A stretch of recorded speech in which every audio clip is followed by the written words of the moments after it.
کیونکہ بنیادی سوال کے ساتھ میں ہوں آپ کا میزبان ارشد شریف. ناظرین بہت سارے سوالات ہیں, وہ سوالات کیا ہیں میں اپنے پینلسٹ کا آپ سے پہلے انٹروڈکشن کروا دوں, اس کے بعد آپ کو سوالات بھی بتاتا ہوں. اسلام آباد اسٹوڈیو میں ہمارے ساتھ موجود ہیں air vice marshal retired Shahzad Chaudhry صاحب, چکوال سے ہمیں جوائن کر رہے ہیں ایاز امیر صاحب, اور لاہور اسٹوڈیو میں ہمارے ساتھ موجود ہیں شیخ روہیل اصغر, چیئرمین ہیں national assembly standing committee on defence, اور لاہوری سے ہمیں جوائن کر رہے ہیں نذیر ناجی صاحب, گروپ ایڈیٹر ہیں دنیا اخبار کے اور دنیا میڈیا گروپ کے. آپ سب کا پروگرام میں شرکت کے شکریہ. ناظرین سوالات بہت سارے, ایک سوال بہت ہو رہا ہے کہ کیا تاریخ دہرائی جائے گی؟ یہ کون سی تاریخ ہے جس کی بات ہو رہی ہے کہ وہ دہرائی جائے گی؟ انسٹیٹیوشنل کلیش کے کانٹیکس میں یہ بات ہو رہی ہے کہ کیا فوج اور حکومت پاکستان مسلم لیگ نواز کی حکومت ان میں کوئی کلیش ہے, کوئی چپکلش چل رہی ہے, اور اس میں تاریخ کیا ہے وہ جاننے کی کوشش کریں گے. ساتھ ساتھ ایک اور سوال ہے کہ وزیر دفاع خواجہ آصف صاحب نے فوج کے خلاف ایف آئی آر کیوں کروائی؟ جی ہاں, خواجہ آصف صاحب نے مسنگ پرسن کیس میں ایک ایف آئی آر کروائی سپریم کورٹ کی ڈائریکٹو پہ, اور سرپرائزنگلی اس کے نیچے جو سگنیچر تھے وہ ڈیفنس منسٹر خواجہ آصف کے تھے, جو کہ فوج کے ایک صوبیدار کے خلاف کٹوائی گئی. اور سوال یہاں پہ یہ اٹھتا ہے کہ وزیر دفاع کو نے ایک سیکشن آفیسر کا کام کیوں کیا؟ یہ وہ کام تھا جو وزارت دفاع کو خود کرنا چاہیے تھا, انٹیریئر منسٹری کو کرنا چاہیے تھا, یا ministry for law and justice and parliamentary affairs کو کرنا چاہیے تھا, اور اس کے کسی سیکشن آفیسر کو؟ ساتھ ساتھ یہ بھی سوالات اٹھ رہے ہیں کہ کیا وزیر اعظم نے جو 29 جنوری کو اپنی پارلیمنٹ میں تقریر کی تھی اس نے فوجی کمان بشمول جنرل راحیل شریف کو حیران کر دیا؟ کیا فوج کو تیاری کا حکم دینے کے بعد حکومت نے ایک یو ٹرن لیا؟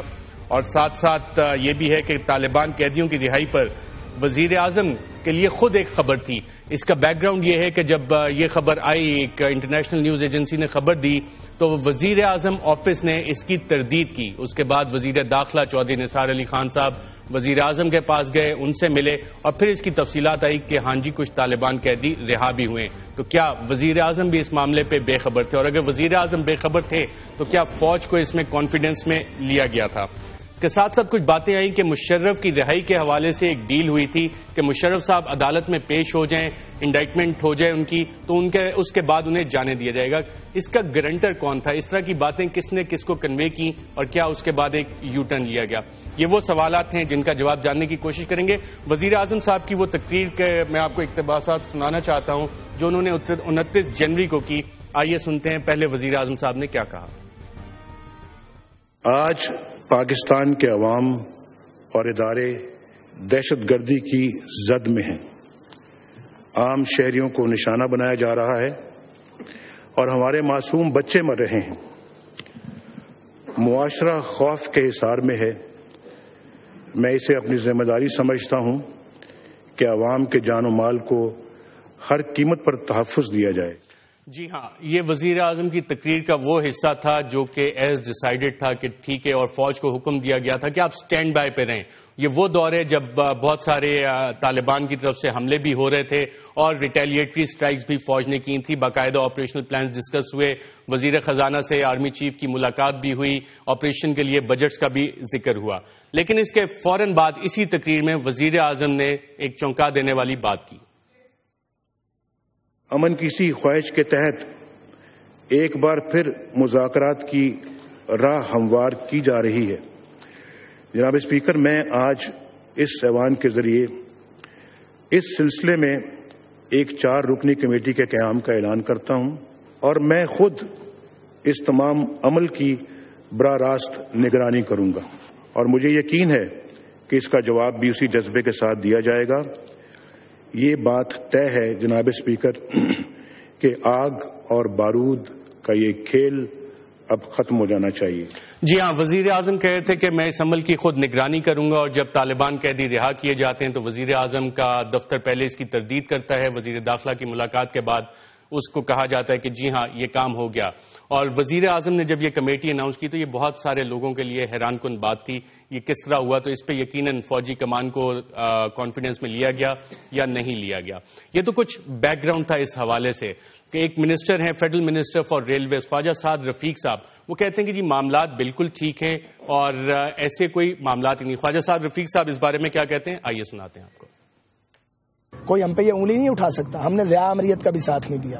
اس وقت بھی میں جیلیں کاٹتا تھا, ایک ینگ لڑکا تھا, کالج بوائے تھا. تو مجھے امریت پر نکتہ چینی سے تو خیر کوئی روک نہیں سکتا.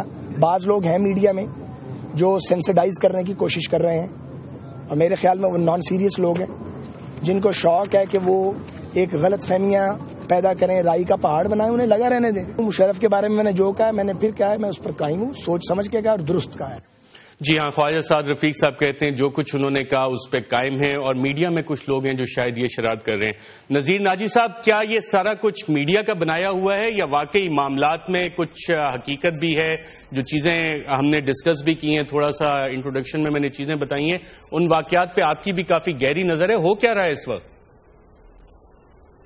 وہ یہ رہا ہے جو دنیا میں کہیں ہوتا نہیں ہے۔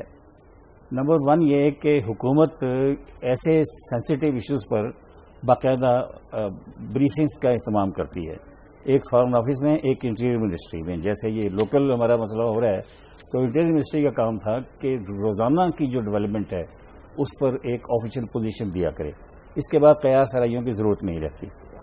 دوسرا ہمارے جو ساتھیوں کا مسئلہ بھی ہے وہ یہ ہے کہ کہیں سے کوئی ہنٹ ملے تو اس پر تو خبر بن جاتی ہے، اور آپ کا اگر سورس پر بھروسہ ہو، لیکن آپ کو بیٹھے بیٹھے خیال ہے کہ ایسا ممکن ہے اور میں اس کو خبر بنا کے دے دوں تو اس سے بھی قباحت پیدا ہوتی ہے۔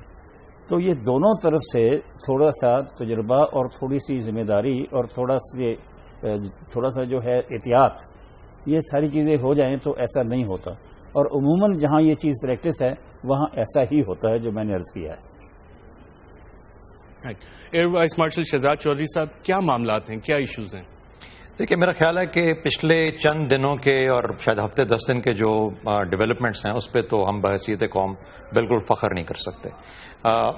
ہم نے سبق سیکھنے چاہیے تھے، تمام اداروں کو سبق سیکھنے چاہیے تھے، سیاست کو، فوج کو، سول سوسائٹی کو۔ ہم بڑی مشکل حالات کے اندر سے نکلے ہیں بحیثیت قوم، اور اب ہم نے پچھلے 6 سال سے پوری کوشش کر کے اور سب نے مل کے، جس کے اندر فوج کا بہت بڑا حصہ ہے، چاہے وہ چیف جسٹس کی ریسٹوریشن کا معاملہ تھا، چاہے وہ کوئی اور مسئلہ تھا جس کے اندر کے مشکلات پڑ گئیں، کہیں میمو گیٹ آ گیا، کہیں پہ کسی نے کچھ کر دیا، تو اس کے باوجود ایک صبر اور ایک اچھے رویے کے ساتھ کہ یہ جو ہماری جمہوریت ہے یہ اپنی جگہ پکڑے۔ یہ یقین ہے سب کا کہ جمہوریت ہی اس ملک اور قوم کا مستقبل ہے۔ یہ یقین ہے اس سب کا کہ جو سیاست کا طریقہ ہم نے جمہوریت کے راستے آتا ہے یہی ایک مناسب طریقہ ہے، اور اس کو پنپنے دیا جائے اور اس کی سپورٹ کی جائے۔ میرا خیال ہے کیانی صاحب کے 6 سال جو تھے وہ تقریباً اس چیز کی ایک پوری ایک کمپلیٹ ٹیسٹیمنی ہے۔ اس کے بعد کچھ لوگ یہ بھی کہتے ہیں کہ کیانی صاحب کیونکہ کمزوری دکھا گئے اس وجہ سے آج فوج کو یہ وقت دن دیکھنا پڑ رہا ہے، لیکن بس میں سمجھتا ہوں اوور آل ملک اور قوم کے کانٹیکسٹ کے اندر یہ ایک بہتر ڈیولپمنٹ تھی۔ جنرل رحیل شریف آئے ہیں، ابھی چند ماہ ہوئے ہیں، ان کے سر پہ جس قسم سے آتے ہی دیکھنا پڑ رہا ہے، مطلب یہ کہ فوج کی جو ہمارے ہاں یہ آپس میں انسٹیٹیوشنل ایک قسم کا کیا کہنا چاہیے کانفرنٹیشن کی فضا قائم ہو رہی ہے، تو اس سے میرا خیال ہے کوئی ایسی بات نہیں کہ بچا نہیں جا سکتا، لیکن یہ ہے کہ اس کا پیدا ہو جانا ہی بذات خود ایک بہت شرمناک بات تھی، اور ہر قوم ایک ذمہ دار قوم کا رول ہرگز ایسا نہیں تھا۔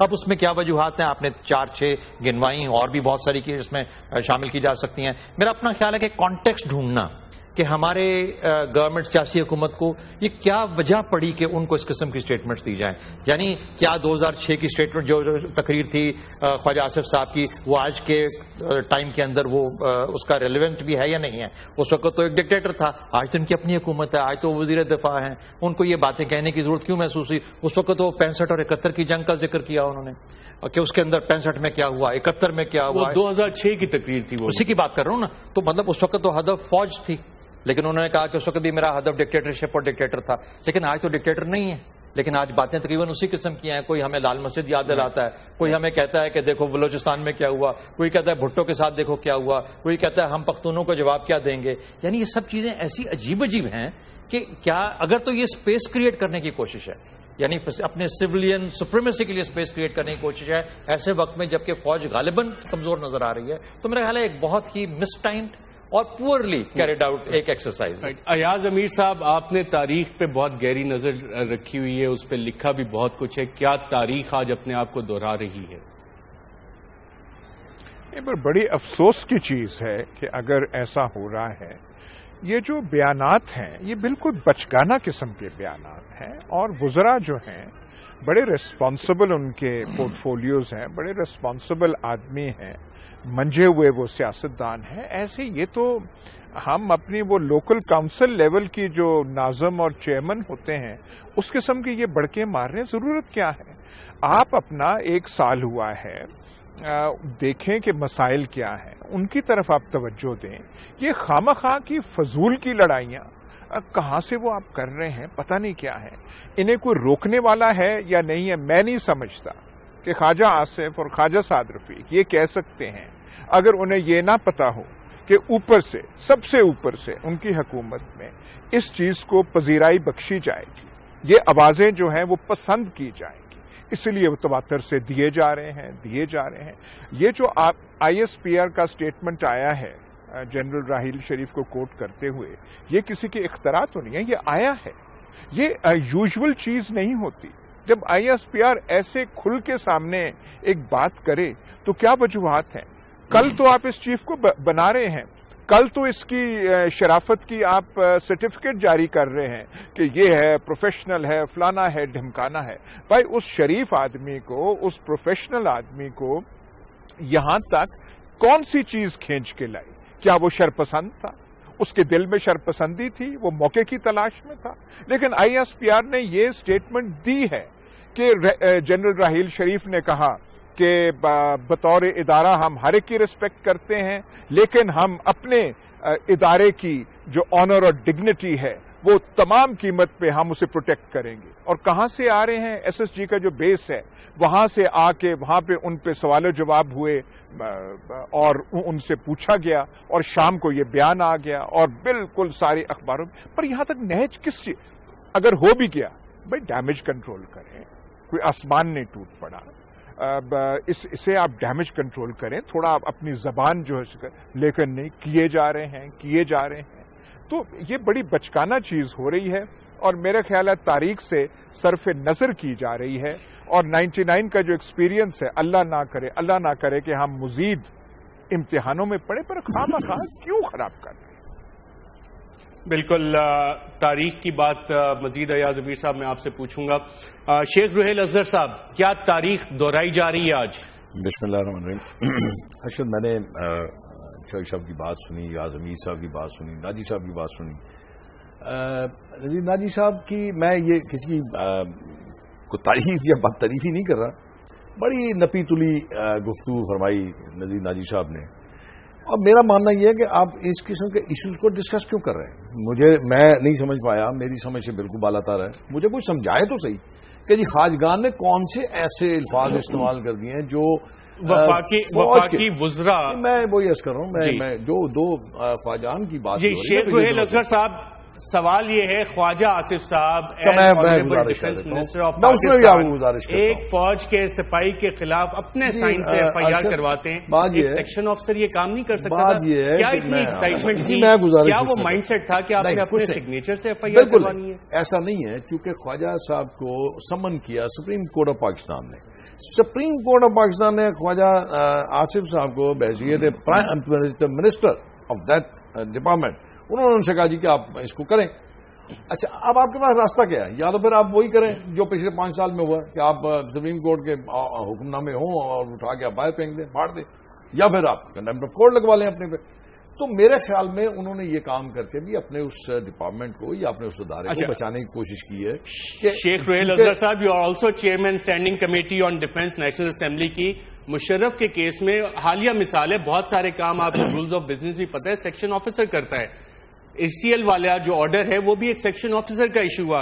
یہاں پہ وزیر دفاع نے یہ کام کیوں کیا؟ انٹیریئر منسٹری کا سیکشن آفیسر نہیں کر سکتا تھا؟ ڈیفینس منسٹری کا سیکشن آفیسر نہیں کر سکتا تھا؟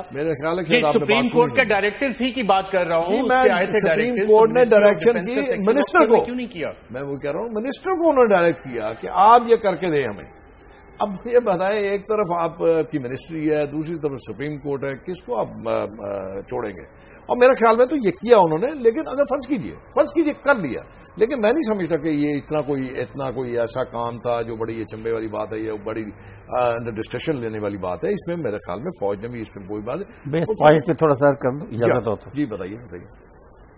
ارشد صاحب، ایک تو آپ نے بات جو شروع کی خواجہ صاحب کی اس FIR سے، اس میں آپ نے بھی تسلیم کر لیا کہ ڈیفنس فورسز کے کسی جو فیلڈ سٹاف کا بندہ ہے اس کی ایف آئی آر ہو سکتی ہے، وہ نہیں ہو سکتی، اس کا طریقہ دوسرا ہے.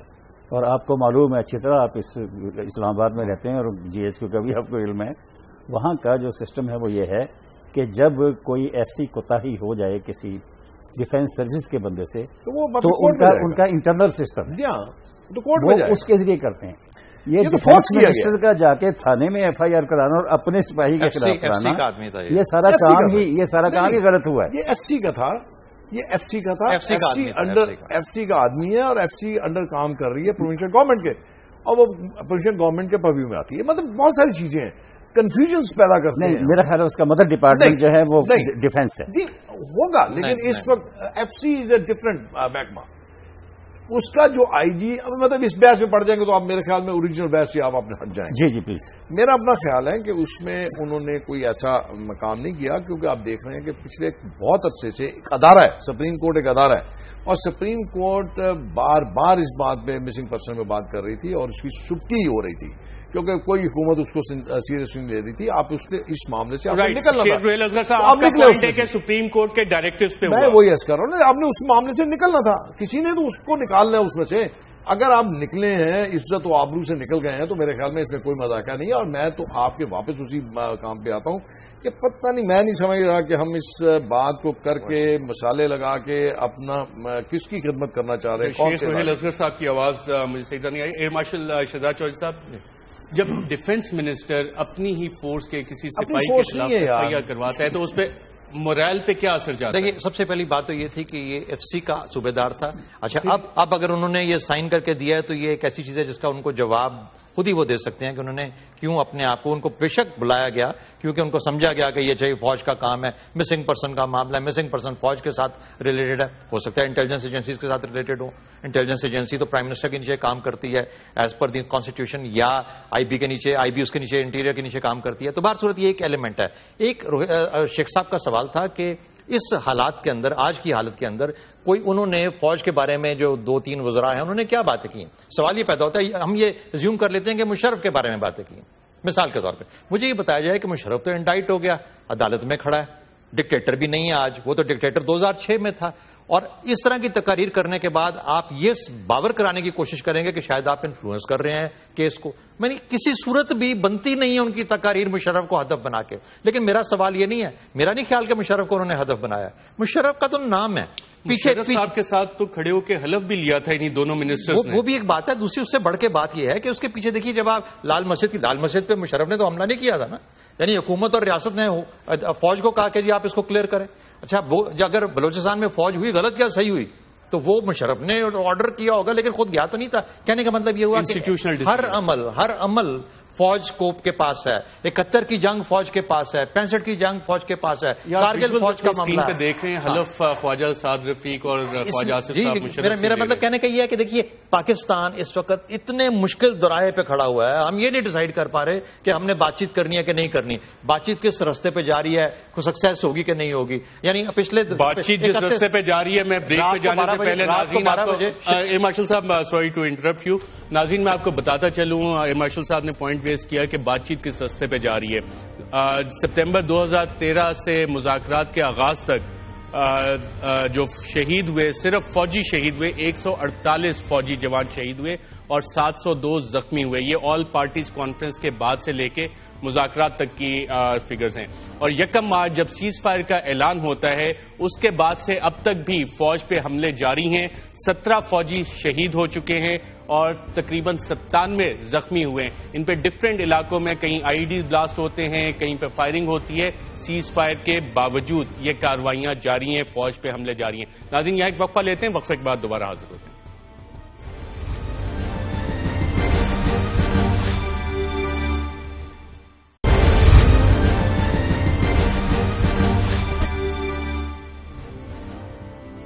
ویلکم بیک ناظرین. ہم بات کر رہے ہیں اس حالیہ کشمکش کی، اس چپکلش کی جس کی خبریں عوام زد عام ہیں.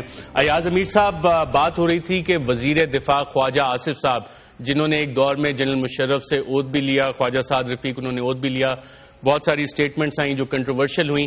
ہم بات کر رہے ہیں کہ ڈیفنس منسٹر کو ایک صوبیدار کے خلاف ایف آئی آر کیوں کروائی؟ وہ کام جو ایک سیکشن آفیسر کرتا ہے، ایون آرمی چیف کے ڈائریکٹیو بھی اگر آپ رہنمائی فرما سکیں تو وہ بھی شاید ایک سیکشن آفیسر کرتا ہے. تو یہاں ایف آئی آر ایک ڈیفنس منسٹر کو اتنی کیا ایکسائٹمنٹ تھی کہ وہ اپنے سگنیچر سے کروائے؟ دیکھیں، یہ جو میٹرز آف ڈیٹیل ہیں کہ کس نے کیا کیا، تقریر میں کیا کہا اور کرنا چاہیے تھا یا نہیں ایف آئی آر میں اس میں نہیں پڑتا.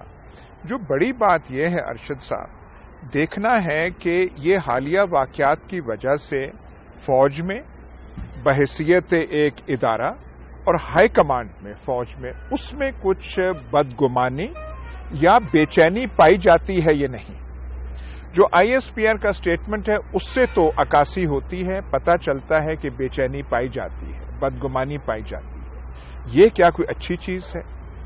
اگر ہم دہشت گردی کی بات کر رہے ہیں، مذاکرات کی بات کر رہے ہیں، سب سے آپ کا جو سوڈ آرم ہے، جو تلوار ہے آپ کی، وہ تو فوج ہے. اور فوج جو ہے وہ اگر بدگمانی کا شکار ہو جائے اور آپ کا بنایا ہوا چیف کل آپ نے اسے بنایا ہے اور اس نیج پہ آ گیا، تو یہ کوئی اچھی چیز ہے؟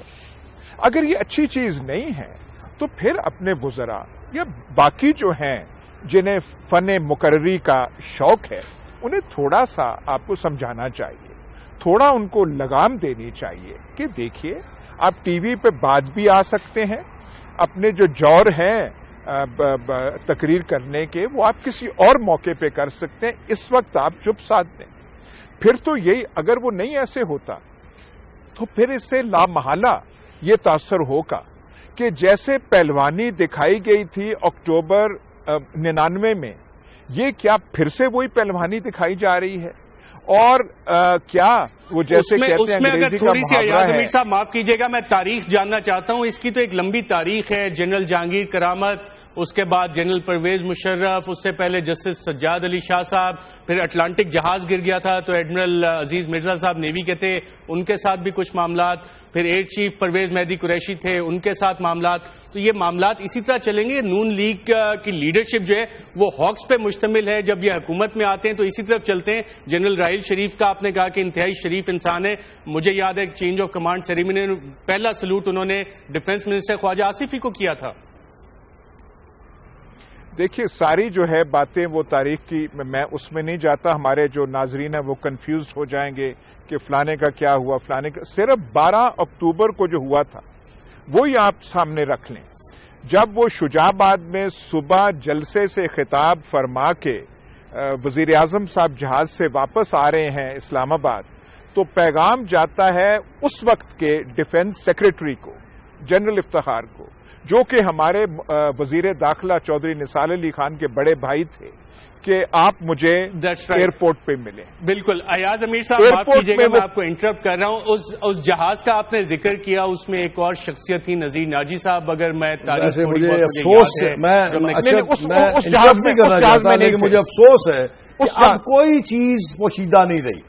اور یہ جو ایاز میر صاحب فرما رہے ہیں نا، میں ان کا بڑا موتقد ہوں، بڑا ماشاءاللہ ان کا تجربہ ہے، لیکن حقیقت یہ ہے کہ جو یہ فرما رہے ہیں نا بلوانی، وہ تو کہیں اور پہلے ہی طے ہو چکی تھی. وہ تو پرویز مشرف صاحب نے طے کر دیا ہوتا، وہ کارگل کے ایشو کے بعد طے کر لیا ہوتا. بتا نہیں، ہم لوگ شاید حقائق کو سامنے نہیں رکھتے یا حقائق بتاتے ہوئے ہمیں تھوڑا سا ارشد صاحب مجھے مکمل کرنے دیں. ارشد صاحب مجھے مکمل کرنے دیں بات. انہوں نے جب وہ بیٹھے گاڑی میں اور اسلام آباد کی طرف آ رہے تھے، میاں نواز شریف نے کہا کہ وہ نوٹیفیکیشن نکالیں اور چیف کو آج تبدیل کرنا ہے. جنرل افتخار نے کہا کہ دیکھیں وہ آ رہے ہیں شری لنکا سے، آپ کا کوئی کیمسٹری کا پرابلم ہے، بات چیت کر لیں. انہوں نے ان کے یہاں پہ ٹانگ پہ تھپکی ماری اور کہا بات چیت کا وقت نکل گیا ہے. تو وہ اس پہلوانی کی وجہ سے 8-9 سال کی مشق جو ہے یہ پوچھ لیں. اتنی باتیں جو مطلب تھپکی بھی ماری ٹانگ پہ. مجھے شیخ صاحب میرا خیال ہے مجھے نذیر ناجی صاحب کی طرف آنا چاہوں گا. میرا خیال ہے نذیر ناجی صاحب ذرا مناسب رہے گا. دیکھیے جی، یہ جو سارا تھا اس میں اتنا تو وقت ہی نہیں تھا. جب ہم ایئرپورٹ سے سیدھے پہنچے ہیں پرائم منسٹر ہاؤس میں تو اس وقت صدر صاحب کے سائن ہو کر ڈسمسل آرڈر وہاں آ چکا تھا. تو گاڑی میں ان کو کیا ضرورت ہے؟ اگر کہا بھی ہے تو امپلیمنٹ کیسے ہوتا وہ اتنی جلدی؟ وہ ہو چکا تھا پہلے. سر میں وہی تو عرض کر رہا ہوں، یعنی کہ ہم لوگ اسٹوریاں ایسے بناتے ہیں جیسے ہم لوگ. بات سنیں پلیز، بات سنیں. وہ الفاظ اس طرح بات کر لے. ایک بات سنیں، میں جنرل افتخار کو کوٹ کر کے کہہ رہا ہوں. وہ غلط کہہ رہے ہیں، وہ غلط کہہ رہے ہیں کی بات ہے. وہ غلط کہہ رہے ہیں. میرے وٹنس زیادہ ہیں. سعید مہدی لے کر نہیں فورس میں کھڑے ہوئے تھے، ہاتھ میں ان کے لیٹر تھا پریزیڈنٹ کا دستخط شدہ. وہ پرویز رشید پھر لے کر گئے تھے. میں کہہ رہا ہوں جو انہوں نے بات وہاں پہ کی تھی، انہوں نے غلط کہا. ایئرپورٹ پہ جنرل افتخار بیٹھے تھے، آپ یہ کنفرم کر لیجئے. چلے اس بحث میں نہیں پڑتے. مجھے تو پتا ہے جی، میں جا کے اس کے ساتھ ہم پورٹ میں اترے وہاں سے ایئرپورٹ سے. سر دیکھیے ڈیٹیل سے اب مان جائے میرے خیال بات یہ ہے کہ یار دیکھیے پہلوانی کی کوشش کی گئی تھی یا نہیں. ٹھیک ہے، آپ کا غصہ اپنی جگہ ٹھیک ہے، لیکن مین چیز وہ ہے اس وقت بھی جو ہے آپ اجتناب کریں. آپ شیخ صاحب جیسے جو منجے ہوا آدمی ہیں، مجھے بتائیں تو صحیح کس سے اجتناب کریں. میں خود وٹنس ہوں، اس دوران میں نیول چیف سے مل چکا ہوں، مجھے تو کوئی ایسی ٹینشن نظر نہیں آئی. یا مجھے تو ہاں ٹی وی پہ بیٹھ کے ہم لوگ بڑی اچھی گفتگو کرتے ہیں. شیخ صاحب میری ایک چیز سن لیں، آپ دو سنا دیں. کاش آپ کی حکومت میں آپ جیسے آدمیوں کی رائے بھی لی جائے. میں یقین سے کہتا ہوں کہ آپ کی رائے نہیں لی جاتی. آپ جیسے سمجھدار لوگ جو ہے اس کا انپٹ نہیں ہوتا. اسی لیے ہم خواہ میں سچ بولوں گا. میں کہہ رہا ہوں جی کہ ہم یہ بچگانی حرکتوں میں پھر مارے جا رہے ہیں. آپ سے اس کا خمیازہ صرف پوری قوم بھگتے گی. مجھے آپ اگر اجازت دیں، خواجہ سعد رفیق کے ایک لفظ پہ مجھے بھی اعتراض ہے کہ وہ لفظ استعمال نہیں کرنا چاہیے ان کو، چاہے وہ پرویز مشرف ہو چاہے کوئی بھی ہو، نہیں کرنا چاہیے. سلجھے الفاظ استعمال کر لے، چنا الفاظ کا بہتر کر لے. خواجہ شیخ صاحب آپ سے میں وہی عرض کر رہا ہوں کہ شیخ صاحب آپ سے، ہاں میں کہہ رہا ہوں آپ سے منجا ہوا سیاستدان لاہور میں کوئی نہیں. آپ کی بہت بڑی بیک گراؤنڈ ہے. جب آپ سے میں پرائیویٹلی ملوں گا آپ میرے سے اتفاق کریں گے کہ یہ حرکتیں نہیں ہونی چاہیے. آپ کی مجبوری ہے کہ آپ نے گورنمنٹ کو لاجیکلی آپ کنوینس کیجیے، یقین کیجیے کہ میں آپ ملاقات سے کروں گا. رائٹ. نذیر ناجی صاحب ایک سیکنڈ مجھے دے دیجیے.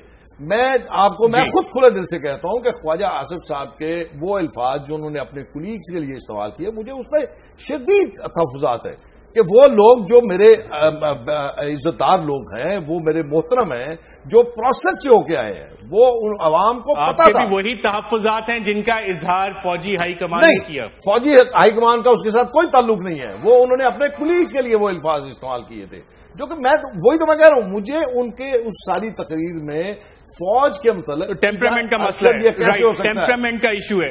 یہ ہو نہیں سکتا. ہماری فوج جو قربانیاں دے رہی ہے، جو جنگیں لڑتی ہے، جو ہمارا تحفظ کرتی ہے، ہم کیسے ان کے خلاف ہو سکتے ہیں؟ کسی ایک شخص کے خلاف نہیں کرنا چاہیے. Right. Your point is there. Nazir Naji صاحب جی کا جانا ٹھہر گیا ہے، صبح گیا یا شام گیا. وزیر دفاع کے استعفے کی خبریں کیوں آ رہی ہیں؟ پہلے تو یہ بتا دو جی کہ شاید یہ میرا خیال ہے تصدیق آپ کر دیں یا ایاز امیر صاحب کر دیں یا شہزاد چودھری صاحب کر دیں کہ انہوں نے بطور وزیر دفاع حلف نہیں اٹھایا. سر وہ تو ہے ہی، وہ ٹیمپرری نوٹیفیکیشن ہے. وہ کیئر ٹیکر ہے. انہیں ہٹانے کی ضرورت ہی نہیں ہے. ہاں جی، ایڈیشنل چارج چھوڑ دیں گے. Simple is that. چھوڑ دیں گے، ختم ہو جائے گا. جب کوئی نیا وہاں پہ آ جائے گا ڈیفینس منسٹر. نہیں میں یہ کہہ رہا ہوں ارشد، آپ دیکھیں، آپ الفاظ نہ اچکیں. مقصد یہ ہے کہ ہی از اے کیئر ٹیکر اور ایڈیشنل چارج ہے. پرائم منسٹر جب سمجھیں گے کہ اس محکمے کا کوئی مستقل وزیر بنانا ہے تو چارج ختم ہو جائے گا. مستقل صاحب ایڈیشنل چارج پہ اتنا رولا ڈال دیا، پکا چارج ہوتا تو کیا ہوتا؟ کچھ بھی نہ ہوتا. اچھا پھر کچھ نہ ہوتا. آپ خاطر جمع رکھیں. یہ رولا صرف آپ کے، چونکہ بھائی ہم نے کچھ تو بات کرنی ہے. آج کل اور کوئی ایشو نہیں ہے. تو ہم اس ایشو کو اٹھا کے بات کر سیریس ایشو ہے، معاف نہیں، کیجیے یہ گا، کوئی ایشو نہیں ہے، یہ میری نظر میں شہزاد چودھری صاحب، شیخ صاحب یہ storm in A T cup نہیں تھا، یہ ہم بڑا ایک ایسا رسکی لیول کے اوپر چلے گئے، ایک ایسی سلائیڈنگ سلوپ تھی جہاں پر سے شکر ہے کہ ہماری بچت ہو جائے گی انشاءاللہ، مجھے امید ہے۔ آئی تھنک دونوں ہم اس سچویشن میں آ گئے تھے جو کہ 1999 کی سچویشن تھی۔ 1999 سے 15 سال کا عرصہ شیخ صاحب جہاں پر ہم سب نے سفر کیا آگے کی طرف، ہمیں 15 سال پیچھے ایک لمحے میں نہیں جانا چاہیے۔ کہتے ہیں کہ پشتیں لگتی ہیں آگے جانے میں اور ایک لمحہ لگتا ہے، ایک لمحے کی کوتاہی ہوتی ہے جو آپ کو پیچھے گرا دیتی ہے۔ آپ سب سمجھدار لوگ ہیں، مجھے یقین ہے پرائم منسٹر صاحب جب کل واپس آتے ہیں تو اپنے ان 2 وزیروں کو بلائیں گے، ان سے گفتگو کریں گے، ان کو بتائیں گے، اور ساتھ ہی میرا خیال ہے کہ ان کی ملاقات کرائیں گے جنرل رحیل شریف کے ساتھ۔ رحیل شریف صاحب نے بڑے بہتر انداز سے، بہت خوبصورت طریقے سے اپنی فوج کے سینٹیمنٹ کو قابو کیا ہے، ان کو سمجھایا ہے، ان کو سنبھالا ہے اور کہا ہے کہ میں اپنے وقار کا، آپ کے اس فوج کے وقار کا اور آپ کے وقار کا انشاءاللہ پورا خیال رکھوں گا۔ یہ کسی بھی کمانڈر کی ایک ذمہ داری ہے کہ جب اس کا سپاہی کھڑے ہو کے اس کو یہ سوال کرے تو اس نے اس کو سیٹسفائی کرنا ہے، کیونکہ ہم نے ان کو اس کے آرڈر پہ اس نے جان دینی ہے۔ اب یہ سیٹسفیکشن وزیر دفاع کا ایڈیشنل چارج چینج ہونے سے یہ مسائل ختم ہو جائیں گے یا کہ؟ میرا اپنا خیال ہے پرائم منسٹر صاحب کے اپنے وزراء کو سمجھانے سے اور تھوڑا سا قابو کرنے کی ضرورت ہے۔ قابو کس طرح ہوگا؟ آؤٹ آف کنٹرول نہیں جانا چاہیے۔ یار صاحب نے بہت خوبصورتی سے ایکسپلین کیا کہ ان تمام الفاظ کا جو تقاریر ہوئی ان کا کوئی مقصد حاصل نہیں ہوا نا۔ یا تو مجھے بتایا جائے کہ ہم نے مشرف صاحب کو بہت زبردست زخم پہنچائی، اس کے بعد کہ ان کی فرد جرم عائد ہوگی تو اب ہم نے 2 لگا بھی تھی، پنجابی میں ایسے کہتے ہیں دکھ مٹائی۔ اچھا، وہ دکھ مٹائی سے اگر ہم نے اوپر اٹھنا ہے، ہم وزیر ہیں، تو پھر آج اس قوم کا مسئلہ ہونا چاہیے نا، میرا پرسنل دکھ تو سامنے نہیں آنا چاہیے۔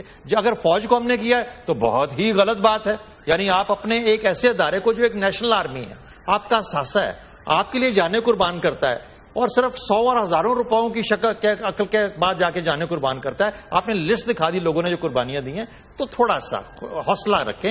وہ آسمان جہانگیر کی بات تھی، یعنی کہ آپ کہنا چاہ رہے ہیں پہلوانی نہ کریں جیسے ایاز امیر صاحب نے کہا۔ ناظرین یہاں پہ ایک وقفہ لیتے ہیں، وقفے کے بعد دوبارہ حاضر ہوں گے اور یہ جاننے کی کوشش کریں گے اتنے اچھے پینلسٹ سے اپنے کہ کوئی واقعی ایشورنس دی گئی تھی، کوئی ڈیل کی باتیں چل رہی تھی، اس پہ بھی کیا کوئی یو ٹرن ہوا؟ ایک وقفے کے بعد۔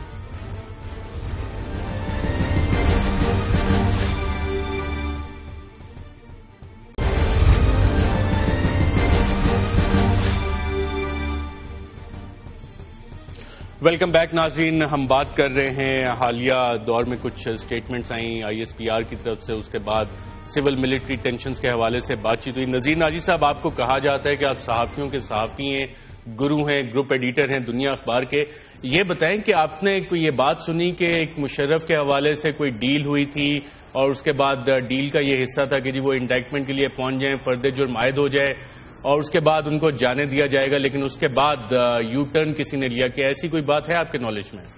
ارشد صاحب، ایسی بات بھی ناواقفیت کی بنا پہ ہو سکتی ہے، کیونکہ جب حکومت کیس لے کر عدالت میں چلی گئی ہے اور اس کی سماعت جاری ہے، فیصلہ نہیں آ رہا، حکومت کوئی مداخلت نہیں کر سکتی۔ حکومت کی مداخلت کا وقت اس وقت آتا ہے جب انہیں سزا دے دی جائے، جب اس سزا یافتہ ہو جائے اور یہ اس کے اقامات چلے جائیں عدالت کے، اس کے بعد مسئلہ ایگزیکٹو کے پاس چلا جاتا ہے۔ اس کے بعد وہ رحم کی اپیل اگر کی جائے تو پرائم منسٹر پھر صدر کو ریکمینڈ کرتے ہیں اور صدر معافی دیتے ہیں، یہ صدر کا اختیار ہے۔ تو اس لیے یہ اس سے درمیان میں کہ مقدمہ کر کے دوران مقدمہ عدالت کی رحم و کرم پہ ہے، اس عدالت میں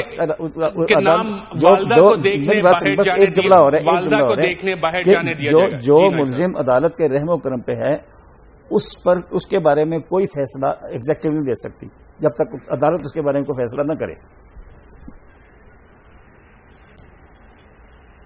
ایاز امیر صاحب، یہی سوال میرا آپ سے بھی ہے کہ ای سی ایل پہ نام جو تھا اگلے دن اس پہ ڈیسیژن لیا گیا، عدالت نے بڑا ویگ اس کو چھوڑا تھا، حکومت کے اوپر چھوڑ دیا کہ جی اگر باہر جانا چاہیں، اور فیصلے میں بڑا واضح طور پہ عدالت نے لکھا کہ اس والے کیس کا اس ڈیسیژن پہ کوئی اثر نہیں ہوگا۔ آپ کو لگتا ہے کہ اس میں کوئی ڈیل تھی؟ ایک تاریخ ہے، ڈیلز کی اس طرح کی ہوتی آئی ہیں، یہاں بھی کوئی اس طرح کا معاملہ تھا اور اس پہ کوئی یو ٹرن لیا گیا؟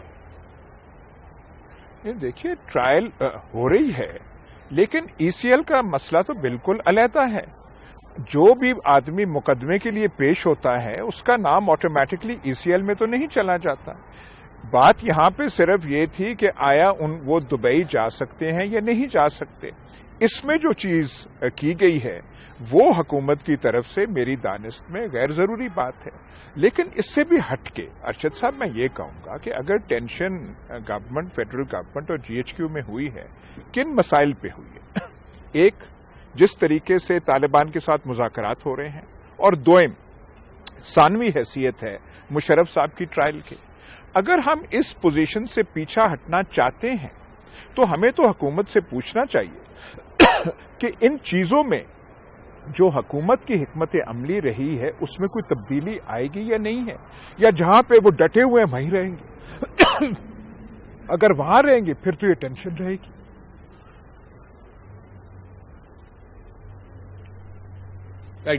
شیخ روہیل اصغر صاحب، ڈیڈ لائن جو تھی سیز فائر کی وہ بھی ایکسپائر کر رہی ہے، اور نذیر ناجی صاحب کہتے ہیں کہ آپ نے باقاعدہ درجہ دے دیا شاہد اللہ شاہد کو ان معاملات میں ایز اسٹیٹ منسٹر کا. کیا وہ سیز فائر چلے گی، نہیں چلے گی؟ حکومت اب اس کا انتظار کرے گی؟ پہلی بات تو جو آپ نے شروع کیا تھا، میں احسان مند ہوں نذیر ناجی صاحب کا کہ انہوں نے میرے بڑے ہیں، انہوں نے بڑی ہی تفصیل کے ساتھ اور بڑے مختصر الفاظ میں ایک تو پوزیشن کلیئر کر دی. ان لوگوں کی سوچ، جن لوگوں کی سوچ تھی کہ اس کو ایشو بنایا جائے پرویز مشرف کو، ڈیل تو آپ کو بتا دیا کہ ڈیل جب گورنمنٹ کا اس میں لینا دینا کچھ نہیں ہے، وہ کورٹ جانے اور پرویز مشرف جانے. اب آپ نے ایک بڑا سوال یہ کیا ہے کہ طالبان میں ڈیڈ لائن ختم ہو رہی ہے سیز فائر کی، اور اس کے بعد ان کے ساتھ کیا آپ نے درجہ دے دیا. ایک بات ذرا ذہن میں رکھیں، پرائم منسٹر کی تقریر تو آپ نے سنا دی، وہ تقریر جس میں پرائم منسٹر نے کہا کہ ہم ایک موقع اور اس امن مذاکرات کو دینا چاہتے ہیں. اس کی بیک گراؤنڈ تھی اشد، یہ ہماری ملک کی بدقسمتی، ہمیں کسی دشمن کی ضرورت نہیں ہے، ہم خود کافی ہیں. یہ روز جو سکرینوں میں بیٹھتے ہیں یہ اپنے دشمن ہم خود ہیں، کافی ہے. یہ ہم بڑی کنفیوژن کریٹ کرتے ہیں اور ماشاءاللہ کرتے رہیں گے کیونکہ ہم عقل کے ماشاءاللہ کنفیوژن تو سوری شیخ روہیل اصغر صاحب یہ وتیرہ بن گیا اس حکومت کا کہ میڈیا کو بلیم کریں. آپ کی حکومت کے حالات تو معاف کیجیے گا یہ ہے ایس ایس پی آپریشن آپ کے پاس ہے نہیں، D G N C M C آپ کے پاس ہے نہیں، ڈی جی ایف آئی آپ کے پاس ہے نہیں، ایڈیشنل چارج ہے منسٹر فار ڈیفنس کے پاس، ایڈیشنل چارج ہے منسٹر فار لا کے پاس. ڈیسیژن میکنگ میں 4 کا گروپ بیٹھ کے جو فیصلے کر لے اس سے وزیر اعظم بھی آگاہ نہیں ہوتے. بلیم آپ کرتے ہیں میڈیا کو. میرا خیال میں نے ایسی بات ہی نہیں کی، آپ شاید سن نہیں پائے. میرا تو خیال ہے کہ آپ بڑے دھمل والے اور بڑے ٹھنڈے مزاج کے بالکل. آپ تو اتنا غصے میں آ گئے جیسے پتہ نہیں میں نے کوئی ایسی کوئی بات کی ہے جو آپ کی شان میں کوئی میں نے گستاخی کر دی ہے. میں نے تو آپ کی بات ہی نہیں کی، میں نے تو اپنی بات کی ہے کہ ہم لوگ یہاں پہ سج کے بیٹھ جاتے ہیں اور ایسی باتیں کرتے ہیں جس سے کنفیوژن پیدا ہوتی ہے. میں اگر آپ میرے سے سچ ہی پوچھنا چاہتے ہیں تو میں آپ کو یہ سچ بتا دیتا ہوں. میں خود ایک ٹاک شو میں تھا اور اینکر نے یہ کہا کہ بڑے کیٹیگوریکلی اور بڑے کانفیڈنس کے ساتھ کہا کہ چیف آف آرمی اسٹاف اور پرائم منسٹر کے بیان کی طے ہو گیا کہ سو آپریشن ہوگا. اب اس بات کو 1.5 مہینہ ہو گیا. میں اس سے بھی پوچھنا چاہتا ہوں کہ ایسی باتیں آپ کیوں کرتی ہیں؟ اب بات صرف یہ ہے اشرف صاحب کہ آپ نے ایک سوال کیا. میں آپ کو یہ کہوں گا کہ آپ پرائم منسٹر کی وہ تقریر سنا دیں جو انہوں نے فلور آف دی ہاؤس کی تھی، جس میں انہوں نے ایک بات کی تھی. انہوں نے کہا ہم ایک موقع اس امن مذاکرات کو دینا چاہتے ہیں اور اگر یہ خدا نخواستہ نہیں ہوتا تو پھر ہمارا ایک دوسرا آپشن ہمارے پاس آپریشن کا، اور آپریشن ہم کریں گے پورے زور سے کریں گے. اب میں یہاں پہ تھوڑا سا یہاں پہ آپ کو اپڈیٹ کر دوں کہ بدقسمتی یہ جس بات سے شروع ہوا اور آپ غصہ کر گئے، اور جس بات کو میں کرنا چاہ رہا تھا، بالکل غصہ نہیں کیا، میں تھوڑے سے فیکٹس یہ چھوٹی باتیں ہیں کہ وہاں پہ یہ نہیں ہے وہاں پہ وہ نہیں ہے، تو اس میں کوئی فرق نہیں پڑتا. وہ حکومت کا کاروبار ختم نہیں ہو گیا یا ان کے کام میں کوئی خلل نہیں آیا. اب بات یہ ہے آصف صاحب کہ میں آپ کو گزارش کروں کہ بدقسمتی یہ ہے کہ ہمارے ملک میں 2 رائے رہی ہیں شروع دن سے، آج سے نہیں شروع دن سے. کچھ لوگوں کا خیال ہے کہ اس پہ پیس ٹاکس ہونے چاہیے اور کچھ لوگ یہ کہتے ہیں کہ آپ آپریشن کریں. بالکل وہ ڈویژن چل رہی ہے، اب نہیں ہے. اس پہ میں آپ کے ساتھ پورا ایک الگ پروگرام کرنا چاہوں گا. میں آخری بات کر لوں، اب نہیں ہے اس لیے کہ جو لوگ یہ چاہتے تھے پیس ٹاک ہوں، اگر خدا نخواستہ پیس ٹاکس نہیں ہوں گی تو پھر وہ شخصیات جو کل تک پیس ٹاک پہ آپ کو مجبور کر رہی تھی وہ لوگ آپ کے ساتھ آن بورڈ ہوں گے، اور پھر آپ ایک ہو کر 20 کروڑ عوام ایک ہو کر اپنی سپا کے پیچھے کھڑے ہوں گے. اور سپا میں میرا ایمان ہے، میرا ماننا ہے کہ میری سپا کی نہیں ہے. بہت انکریجنگ بات ہے. نذیر ناجی صاحب، آپ نے شاہد اللہ شاہد کو نائب وزیر داخلہ لکھا، کیا واقعی ایسے حالات ہو گئے؟ یہ کالم کی بات ہے.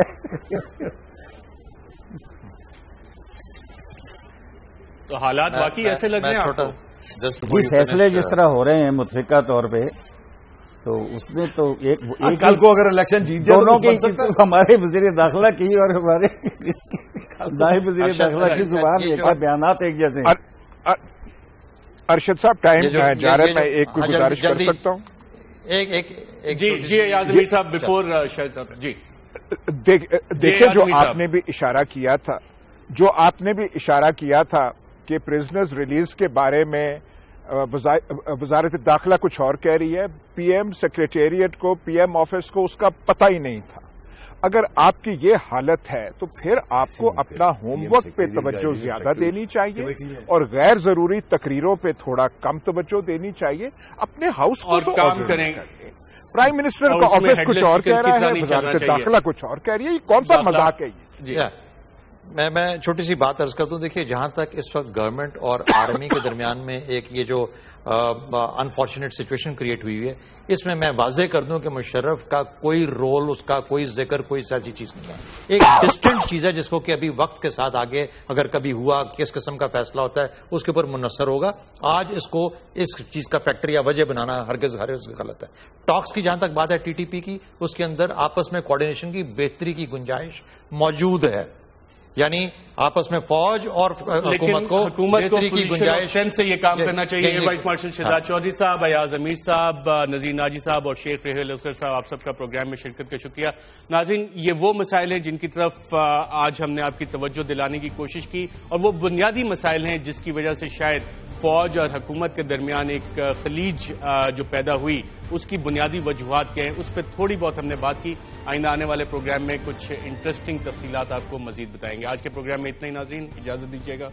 اللہ حافظ.